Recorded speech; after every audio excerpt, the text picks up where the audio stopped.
This is Josh Benson with Magix. Welcome to the automation workshop. This meeting is a collaborative meeting. Today we're going to be covering a couple of different concepts. The first, we're going to introduce the concept of automation, what it is, what it does, how it benefits us, and how it can help move the needle of our business. And then we'll also focus on the different kinds of automations available inside of Magix, how you can leverage it, each type for your success. And then we'll go through examples of how you can go about setting up these different kinds of automations. So let's talk about automation. I think we all here have some sense of what automation is, right? Automation is where we take our best practices and we turn them into rules, and those rules enforce those best practices so that we don't have to think about them anymore, and we can focus on other things that are more worthy of our time and attention. So when we talk about automations inside of the context of Magix, we have three different kinds. So first up, we have automation tactics and strategies. And automation tactics and strategies is kind of like, it's like a menu experience where we go in and we see all of the different recipes available, and we can put the ones that we want in place. There's also custom automation, which is more like cooking at home, like when you make a home-cooked meal. And those are great because you can do whatever you want, and the sky is the limit on what kind of automations you can build. But the reality is, it's up to you as to whether it's any good or not. You know, if you burn the food in the kitchen, that's on you. It's kind of the thought process there. And then the third kind of automation that we have inside of Magix is the autonomous budget optimizer, which essentially this is a tool where you can put in place an AI automation engine that manages your budgets, both budget increases and budget decreases. So that constitutes the three different kinds of automations. I have prepared some examples of some automations that I think a lot of folks can get a lot of value out of. So I'm going to introduce you to those automations. And but before we do that, I do need to give a bit of a disclaimer here. So when it comes to automation, a lot of folks are scared of automation at first. You know, automation is something that I think a lot of folks recognize that if you don't do it right, it can push the needle of your business in the wrong direction, right? We've all heard stories of somebody who made a rule and then it made their ads do things that they didn't want it to. And the reality of any time we're dealing with telling a computer what to do, computers do what we tell them to do, but sometimes what we tell them to do and what we intended to tell them is not necessarily the same thing. The greatest example I know of this, there was a bit of a classroom experience that I had once on the topic of programming. And here's how it worked. There was one person seated at a table with a jar of peanut butter on the table. And then there was another person who was behind a curtain. And the person behind the curtain, they were tasked with a responsibility. The person behind the curtain was told, okay, you need to give instructions to the other person that's at the table to make a peanut butter and jelly sandwich. Okay. And so the person that was at the table, they said, okay, this person's going to give you directions. You need to follow those directions in the most efficient manner possible. Okay. So it's up to you to interpret the directions and follow them exactly as they're spoken. So the person behind the table tried just staying simple, make a peanut butter and jelly sandwich. And the other person said, that was at the table said, okay. So he took the peanut butter and put it in between two slices of bread and put the jar of jelly in the middle of it. And he said, there, peanut butter and jelly sandwich. And yes, technically it made a sandwich, but it wasn't what was intended, right? So the person behind the curtain was like, okay, wait, hold up. Let's do something else. Okay. Open the jar of peanut butter. So he takes the jar of peanut butter and he just throws it on the ground and it blows up. and there's peanut butter everywhere. And he takes some of the peanut butter with his hand and rubs it onto the toast. So just because we tell the computer to do something doesn't mean that it's going to do what we intended, right? We have to be very careful that the human logic and the computer logic are aligned. And when we accomplish that, we have smart automations that do what we want. Okay, so let's go into some examples here. We'll start with something simple. The automation tactics are the menu experience that I was telling you about earlier. Here we can find some best practices that many social media advertisers have put in place in their own work, and we can quickly get those in place. So a great example of this, especially in a post-iOS 14 world, is how can we build an automation that helps to protect our budget spending? So here's an example. I'm going to build a stop loss automation using only on-platform data. So what we'll do is set up a stop loss based around outbound clicks. What's great about this automation is because it uses on-platform data, outbound clicks and outbound CTR, that means that it's not impacted by iOS 14 issues. So if you find that your attribution is really struggling, you can still run a stop loss automation. It's just going to rely on a metric that is on platform instead of using bottom of funnel data. So this automation is saying, if I've spent $6.57 today, and I have not gotten a single outbound click, then we're having a bad day. And it's time for us to say, okay, you know what? We're going to call it a day and we're going to try again tomorrow. That's what this automation does. So this raises some questions. Okay, so Josh, where did the $6.57 come from? Where did that number come from? Well, Magics actually has an automation engine on the back end that analyzes your ad account and comes up with smart defaults. So if you're not sure what to pin down as your target metric, the system will actually do that for you. That's where the $6.57 comes from. Now, if you would prefer to override that, you can. Maybe you want to lengthen that runway or shorten it. I should define this term, by the way. When I say runway, this is what I'm visualizing. Your ads that you run on a regular basis, they need some time and space to build up speed and before they start to fly, right? They need some room to spend. So this concept of runway is kind of like an airplane runway. The airplane needs space to be able to take off and fly. These $7 that I've set here, this is saying I'm giving each of my individual ads $7 of runway.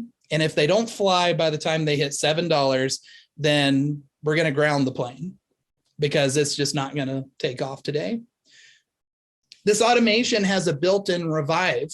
You'll notice it says the ad will be automatically unpaused the next day, which we can configure that time. But the basic idea is this is not a permanent stop. This is just simply saying, you know what? We're having a bad day. Facebook is just too volatile. It's not working for us today, and we're going to try again tomorrow. Okay. So that is the thought process behind this particular automation.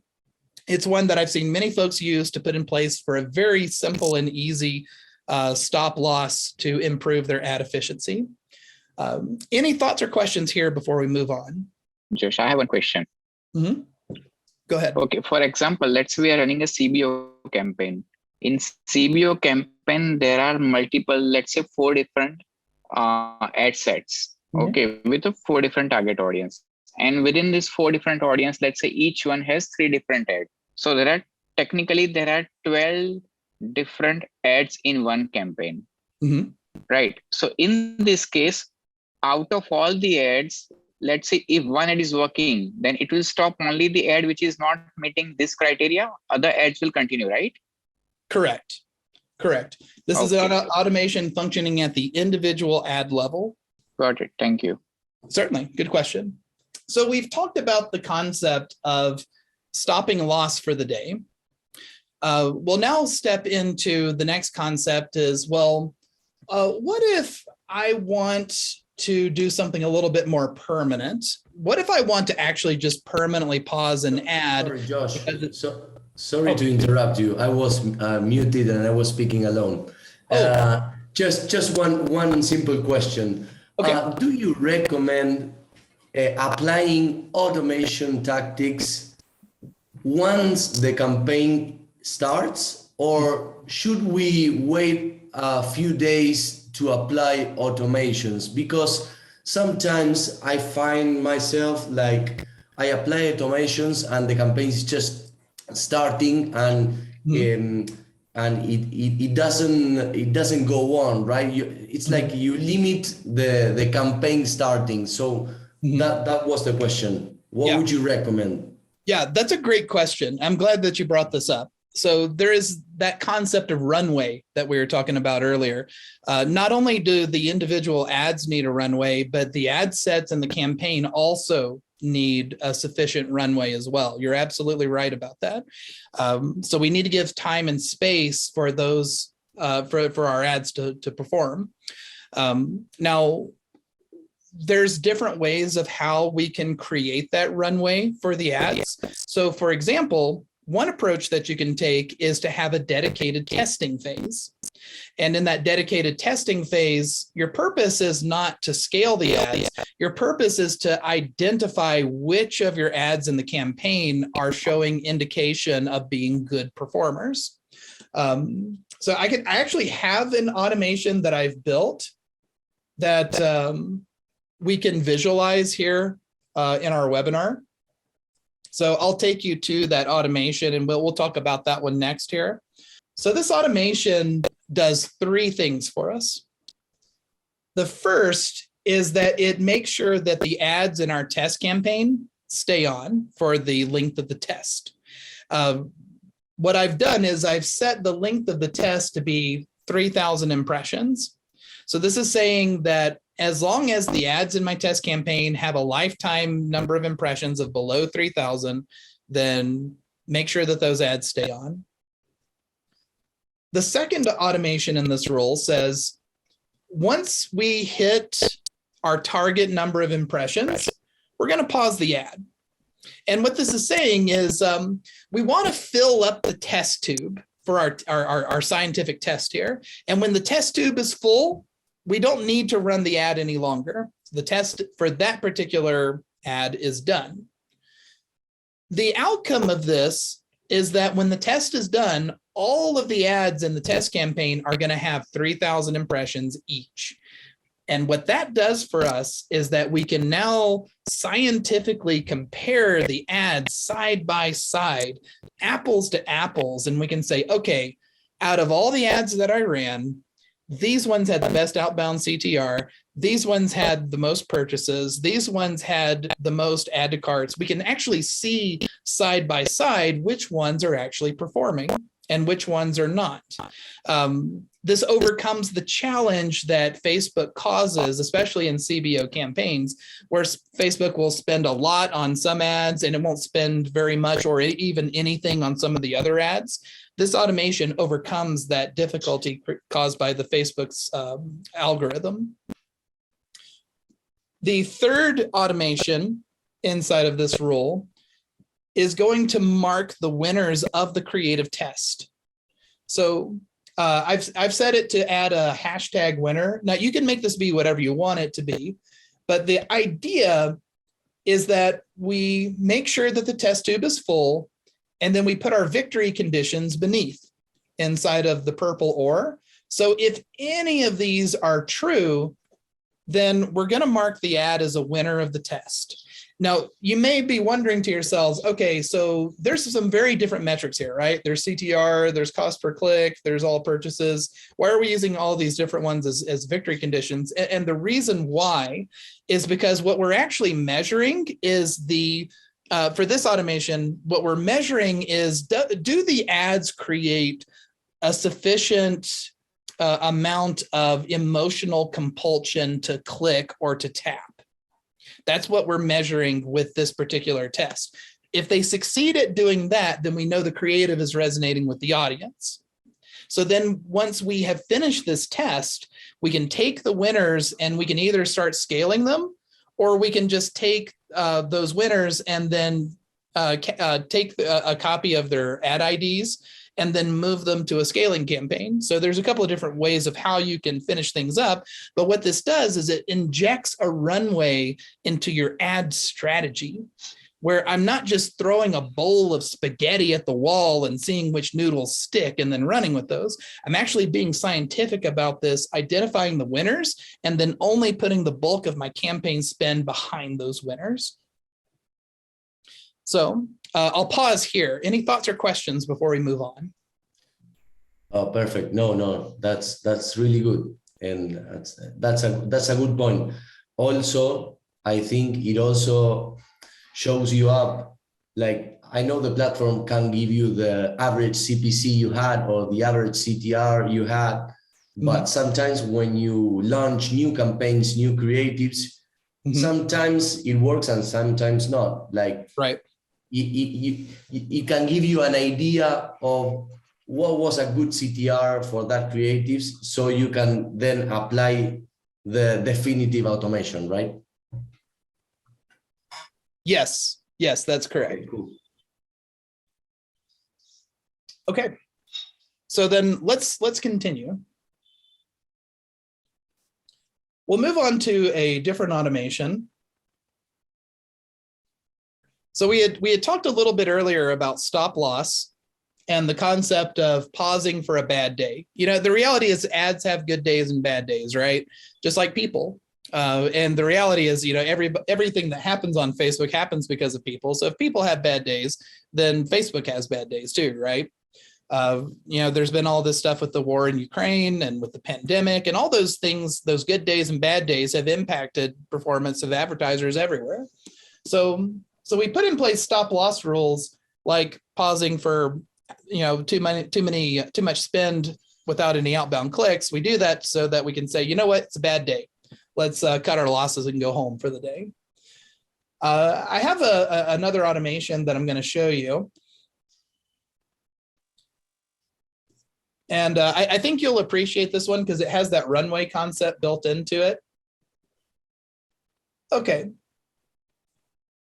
So this automation has a couple of moving parts to it.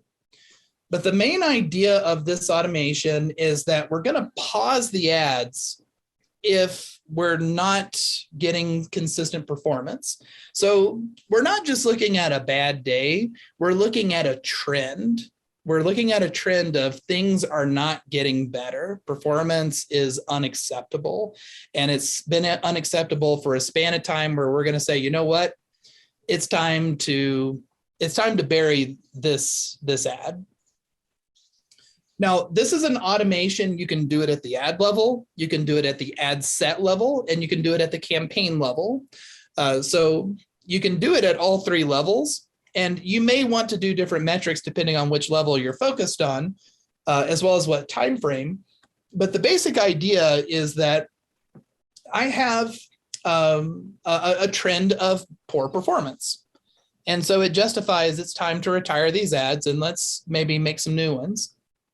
So I'll walk you through the logic of this automation. So we're going to pause the ad indefinitely, and there's some conditions. The first says that my hours since creation is greater than 120 hours. So this is providing a runway based on time.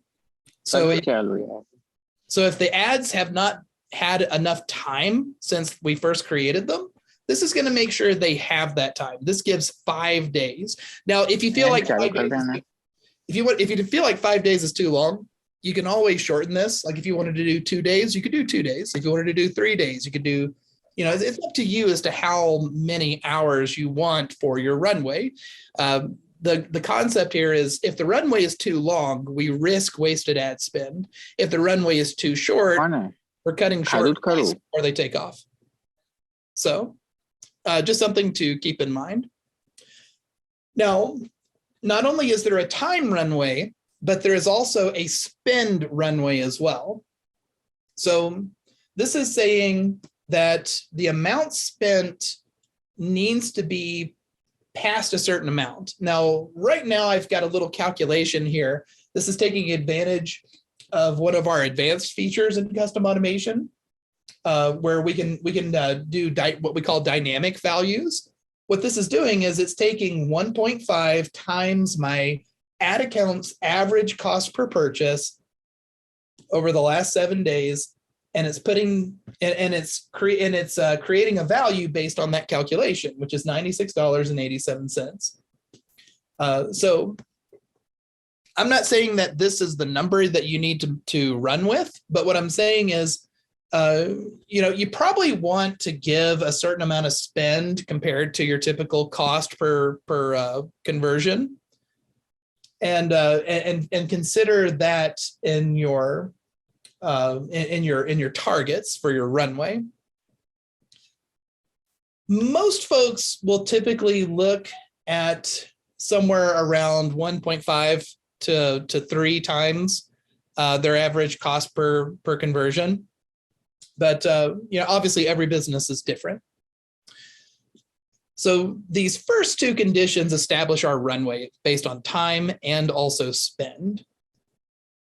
The 3rd, 4th, and 5th conversion metrics, these are focused on our performance indicators. Now you'll notice I have a couple of time frames here: last 7 days, last 3 days, and also today. So this goes back to the concept that I introduced earlier, which is the concept of trend. Okay, so let's say our break-even ROAS is 1.2.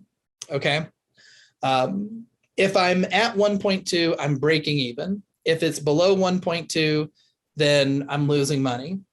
So we want something above 1.2, right? So I've actually set the metric for the longer term trend to be a little bit lower than my break even. And then for my last 3 days, you'll notice it's a little bit higher. And then on today's, it's a little bit higher. So here's the thing. We talked about the concept of bad days. Sometimes there's bad days that really tank our numbers. But what if we have a comeback? What if yesterday, if I just looked at the ROAS yesterday, what if my ROAS yesterday was at like a 2.5?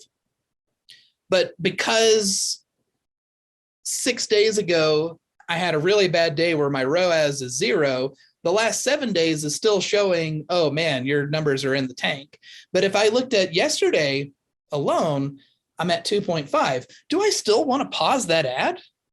Probably not, right? It's in the middle of a comeback. And who am I to get in the way of a comeback? If I'm having an upsurge of performance, then I don't want to stand in the way of that profit. So that's why we have 3 different time frames represented inside of the stop loss metric. What we're saying is there's a trend of poor performance, and it's just consistently not meeting our standards. And we're having 3 different touches on 3 different time frames to confirm that it is not just bad luck, it is a bad trend. And so that's why there are 3 identical conversion metrics just across 3 different time frames. Any thoughts or questions here before we move on? Yes, one question, and sorry if I bother you. I can see, and correct me please if I'm making a mistake, but I can see like if you say 0.9 in last 7 days, and in last 3 days you have 1 ROAS and 0.1, and then you have 1.2, you are getting better, right? You're not getting worse. So, so why should this automation pause the ad if you're getting better? Yeah, that's a great question. So the numbers here, they are negotiable as to what they should be. What this is basically saying is if there's a little bit of room for statistical variance. If 1.2 is my break even, and even today I'm still not passing my break even, then that's why I've got it set there. Does it make sense to maybe do something more like this? Sure, you could do that. It's all in how strict or loose do you want to be on your standards for your trend performance. So this is something that different businesses will find different numbers are going to work better for them. But I would say that you could certainly apply this concept and run with it and see if that works a little bit more optimally for your circumstances. Okay, yes, now I get it. Like it's getting better, but it's not sufficient, it's not enough for you, right? Right. So that's the reason. But Right. you could still try like 7 days, 1.2, 3 days, 1.4, today 1.6, I don't know. And it's getting worse and it's gonna pause it, right? Absolutely. There's also one other comparison that we could do. So I'll introduce this concept. So we could also do a dynamic comparison across different timeframes for the same metric. So we could say something like this.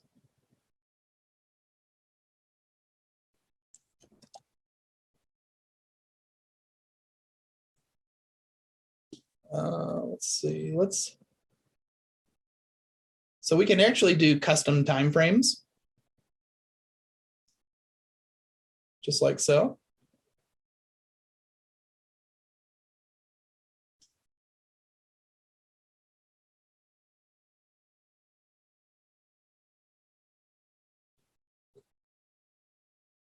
Okay, so if we wanted to continue to double down on this concept of poor trend, essentially what this condition says is if my ROAS over the last 7 days is less than the ROAS I had the week before, then that could also be another indication of declining performance. So there's all kinds of different ways of how we can approach this concept of identifying a poor performance trend. I will point out that you do want to have a revive mechanic in place. Anytime you have a pause mechanic, you need to have a corresponding revive rule. And what this revive rule says is that if my performance comes back to an acceptable level, we want to turn those ads back on. The reality is that because of iOS 14 issues, there can be a signal delay of up to 72 hours between when a conversion happens and when Facebook realizes that that conversion happened. So what that means is if we pause an ad and then late attributions come in, well, we probably should not have paused that ad. It's just we didn't have all the information at the time. The revive mechanic helps to bring those ads back so that we can honor that that performance that was there. We just did not know it because of the delays in the signal. And so that's the concept of revive. Let's keep going.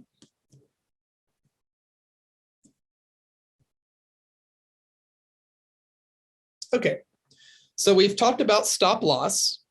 We've talked about ad testing. We've also talked about revive. Now we're going to talk about budget scaling. So there's lots of different ways of how you can go about budget scaling. I have a few optimization rules that I've created on this concept. So I'm going to introduce you to some simple scaling approaches. Okay, so I have an automation, and this automation does two things.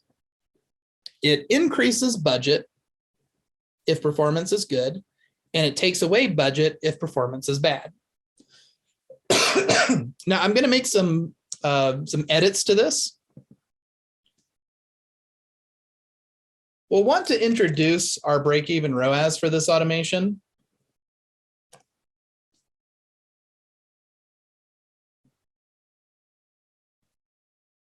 So let's say our break-even is, say, 2. And then we also want to include that here as well in our decrease. Let's see, that should be just 3 days.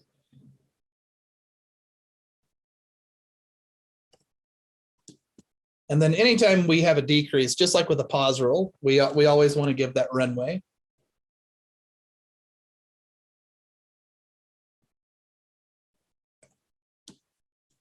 Okay. So here's what these automations say. If my ROAS for my ad set is in the top 50% of performance and it's above my break even, I want to increase the budget. So the ranking condition that we're using here is basically saying if my ads are above average, then increase their budget.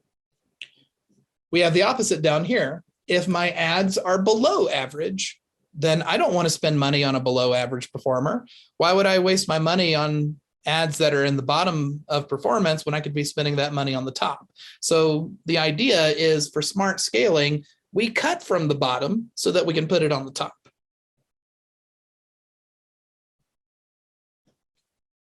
Now, as far as how much budget should go up, that is a very highly nuanced question. Typically, it's recommended that if you want to avoid your ads going back into the learning phase, you typically don't want to do an increase greater than 20% per day. Anything past that, and you do run the risk of going back into learning. Having said that, there's some folks that I've talked to who actually prefer their ads to be in learning. Maybe that's you. If that's the case, then feel free to scale as much as you want. Just know that if you do a lot of heavy scaling multiple times a day, a lot of times the algorithm cannot keep up with that. And you may find that even though you allocated the budget, that Facebook was unable to spend it. So just be cognizant of that. Now, this particular automation, I really like this automation because it works even if we don't necessarily know what our targets are, especially if we're launching new product or we're taking on a new client and we don't know what the ROAS target should be.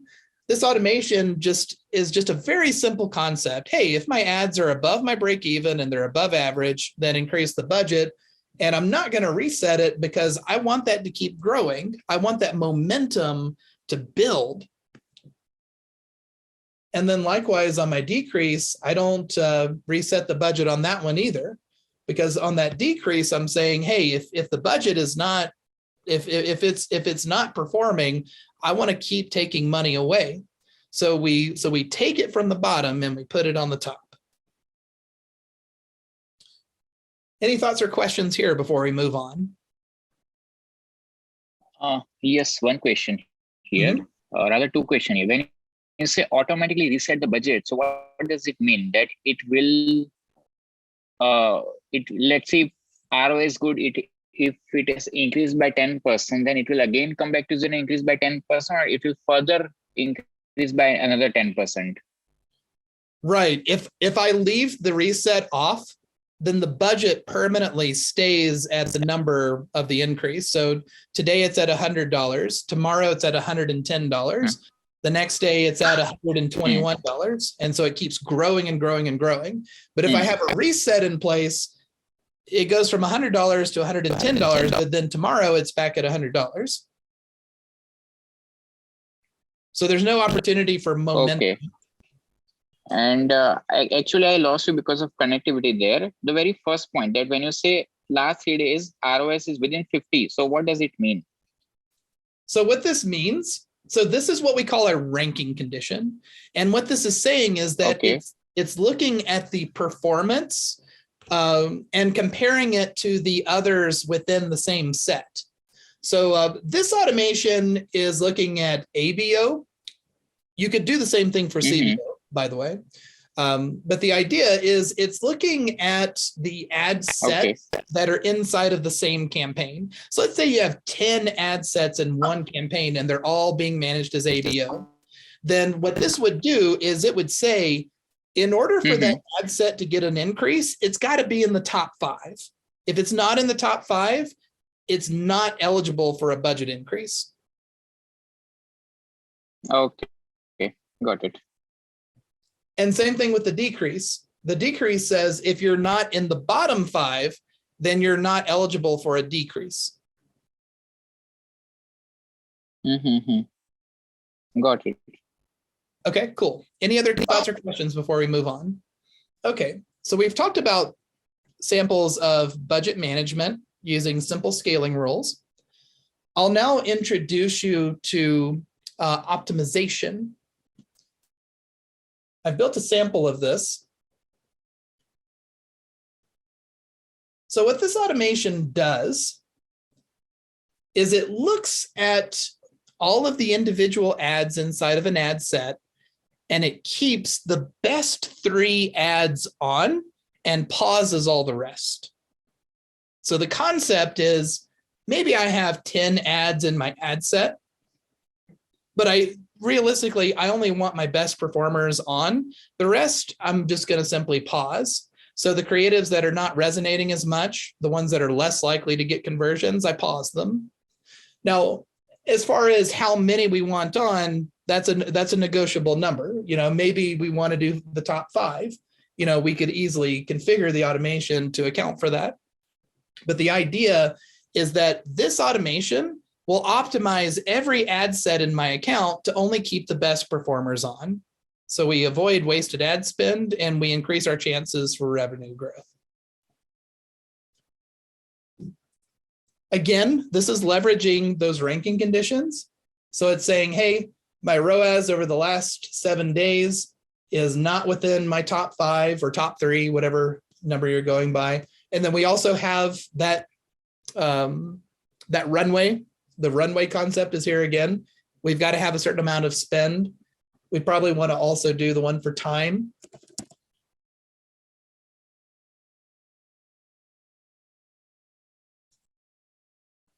Just like so. And then we also have a revive mechanic in place. So if late attributions pop in and one of the paused ads gets a boost and it becomes part of the top 5 again, we'll turn it back on. But this keeps all of my ad sets optimized.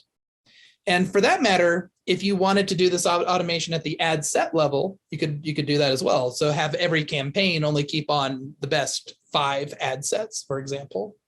So the concept can be applied at both campaign or ad set level. We'll now move on to the autonomous budget optimizer. So inside of the autonomous budget optimizer, this is an advanced tool for scaling. So essentially what this tool does is it institutes a budget ladder. And in that budget ladder, I have rungs, right? So there's a series of rungs in that ladder. So if my ad set is strong, then it's going to be high up on the ladder, which means it gets more budget. If my ad set is weak in performance, it's going to be near the bottom of the ladder, so it's going to get less budget. The autonomous budget optimizer is kind of like having a media buyer watching the budgets of all of your ad sets and making changes based on performance on a regular cadence. So lots of advantages to using this tool. It also keeps logs, as you can see. If there's any changes that are made, you'll see those changes. And it'll even give you a preview of what to expect on the next change that's scheduled to run. So based on current performance, I can see some of my ads are going to increase in budget and some of them are going to decrease. Let's go into actually configuring the budget optimizer. So when we configure the autonomous budget optimizer, there are 3 steps to get that done. The first step is we got to decide which of our ads are going to be managed by this tool. I would recommend you only want to run this tool on ads that are in a scaling phase. So what I mean by that is you don't run it on ads that are in testing. You don't run it on ads where you're very unsure about whether they're going to perform. No. This is meant for ads where the only lever that we are changing is the amount of spend, because we've reached a point of certainty that we expect performance. Okay. Those are the kinds of ads that are going to be the best fit for the autonomous budget optimizer. So this is different from the scaling rule I showed you earlier, where it's just boosting the above average performers and taking away budget from the below average performers. Automations like that are great for when there's a high amount of uncertainty. We don't know which of the ad sets are going to perform or the campaigns. And so we put in place this blanket concept of daylight savings. The stuff on the top gets more and the stuff on the bottom gets budget taken away at a very high level. This can be a lot more nuanced, okay? So which means we need a higher degree of certainty. So also I would recommend, as part of that certainty, you need to have good attribution practices in place. So that means you need to have CAPI running well. You need to have Google Analytics running well. You need to have a high degree of certainty that the numbers you have in Facebook are accurate, because if you try to run an automation like this and your attribution is only 60% accurate, you're going to have a bad time. So if you don't have attribution figured out, you need to get that solved. If you need help with that, we have a service for that. We call it Magix Cloud Tracking. It's very inexpensive. It's $149 per month per ad account. And that will take care of all your attribution challenges. So you can start, and that restores your confidence in your Facebook numbers for reports and also for automations like this. Now, the way that we can easily filter out those ads that are in a testing phase, I like to apply a condition like this.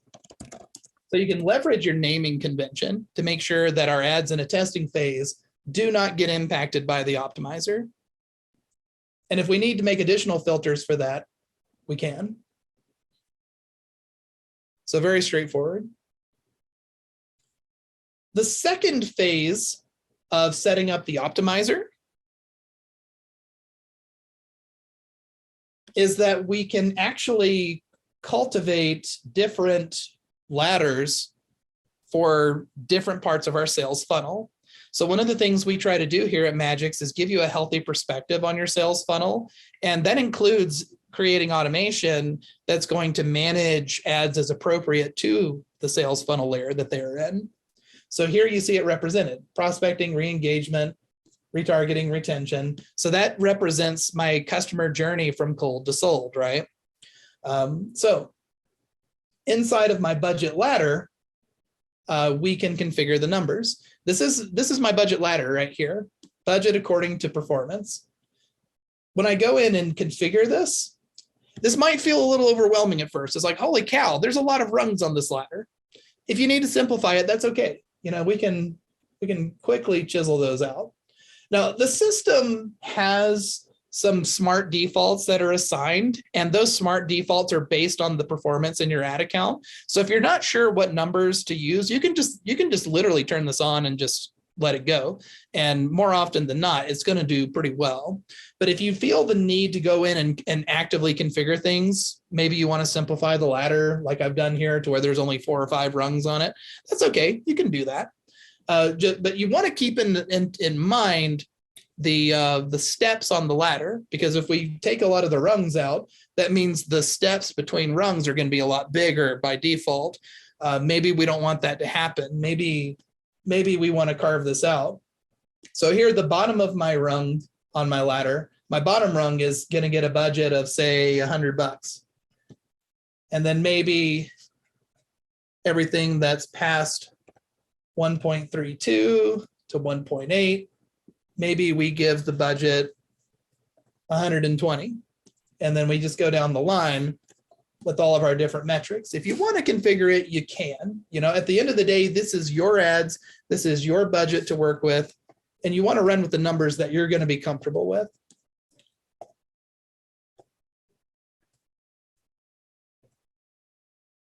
There we go. So something like that would be an example of how you could configure this.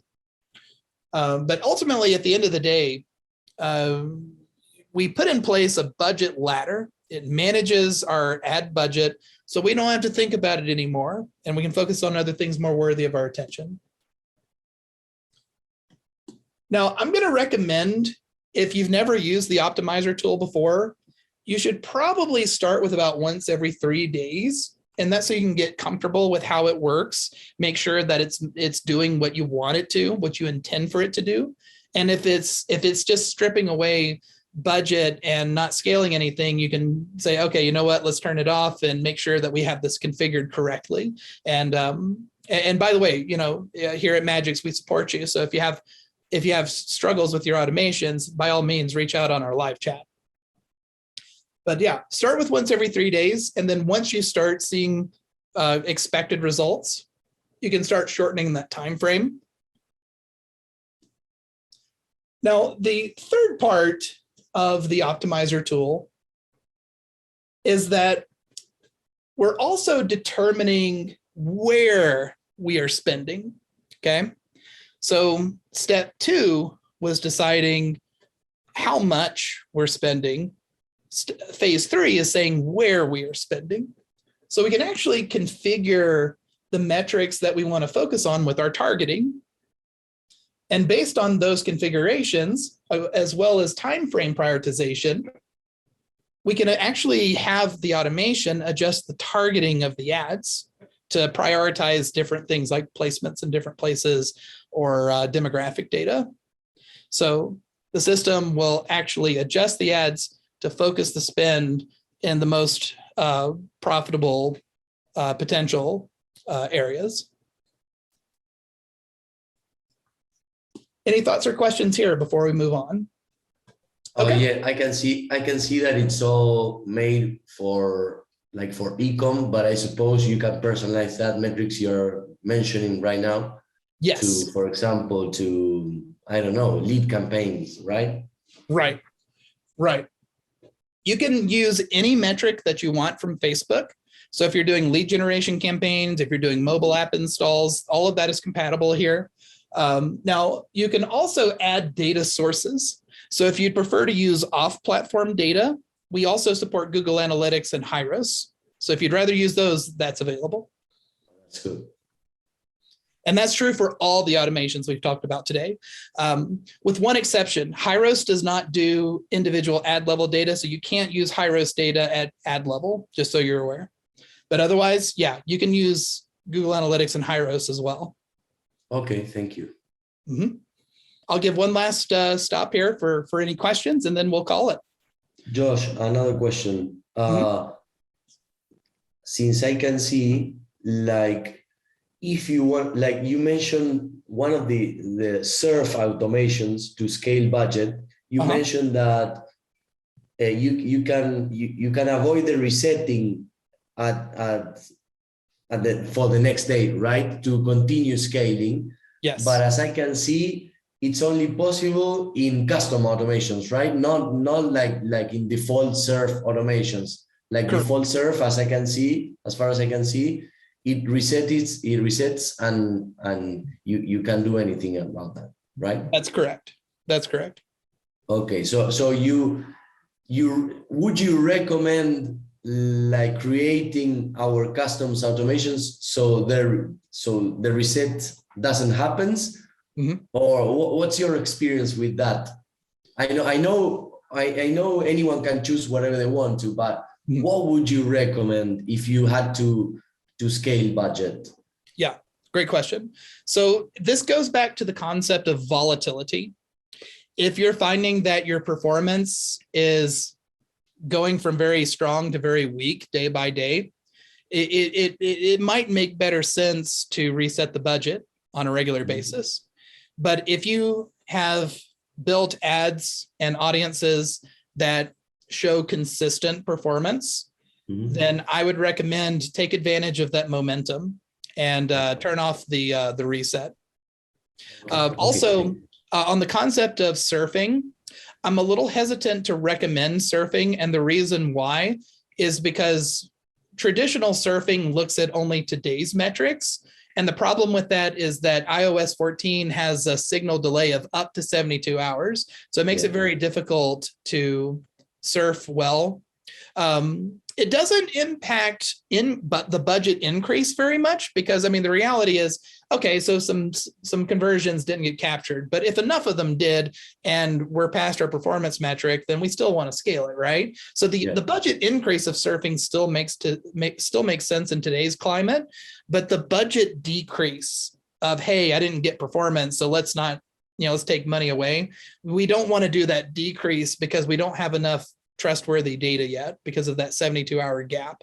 So if you surf, approach it from the perspective of scaling, yes, but descaling, no, is what I would say. If you're looking at only today's data, if you're looking at a time frame of 3 days or longer, then I think it starts to make a little bit more sense, especially once you get to 7 days.